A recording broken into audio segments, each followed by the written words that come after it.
আর কাঠ কাটতে কাটতে হঠাৎই তার হাত পিছলে কুড়ুলটা গিয়ে পড়ে পুকুরের জলে।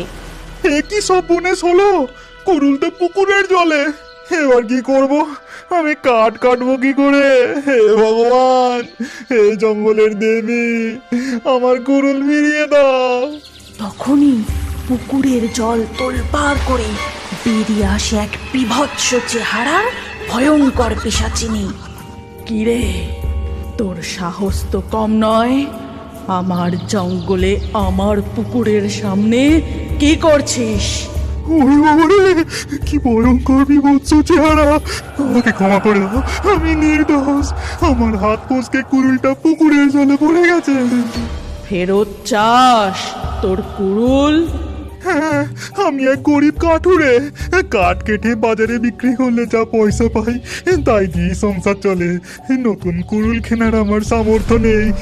তখনই পিশাচিনী জাদু করে তার হাতে এক চকচকে উজ্জ্বল সোনার কুড়ুল নিয়ে আসে।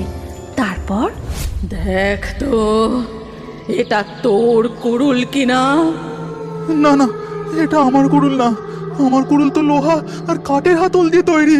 ওই ভয়ঙ্কর চেহারার পিশাচিনী জলে ডুব দেয়। তারপর মুহূর্তে সে জল থেকে আর এক অতীব সুন্দর কুড়ুল তুলে নিয়ে সে কাঠুরেকে জিজ্ঞাসা করে, এই নে, এটা নিশ্চয়ই তোর কুড়ুল হবে। না, এটাও আমার কুড়ুল নয়। আমার খুব ভয় করছে। আমি বাড়ি ফিরে যাই, তোমাকেও আমার আর কুড়ুল খুঁজতে হবে না। কি বললি? বাড়ি ফিরে যাবি?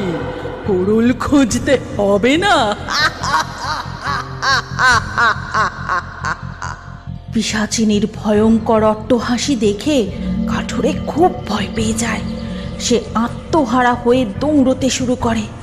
জঙ্গলের পথে দৌড়তে দৌড়তে সে তার বাড়ি ফিরে সোজা রান্নাঘরে তার স্ত্রীর কাছে চলে যায়। কি গো, অমন করে হাঁপাচ্ছ কেন? কোনো বিপদ ঘটলো নাকি? বলো তাড়াতাড়ি আমায়। আজ আমি মহা বিপদের হাত থেকে রক্ষা পেয়েছি। জানো গিন্নি, কাঠ পাইনি বলে আজ জঙ্গলের গভীরে প্রবেশ করেছিলাম। সেখানে কাঠ কাটতে গিয়ে কুড়ুলটা পুকুরের জলে পড়ে যায়। তারপর কাঠুরে তার স্ত্রী অনিমাকে সমস্ত ঘটনা খুলে বলে।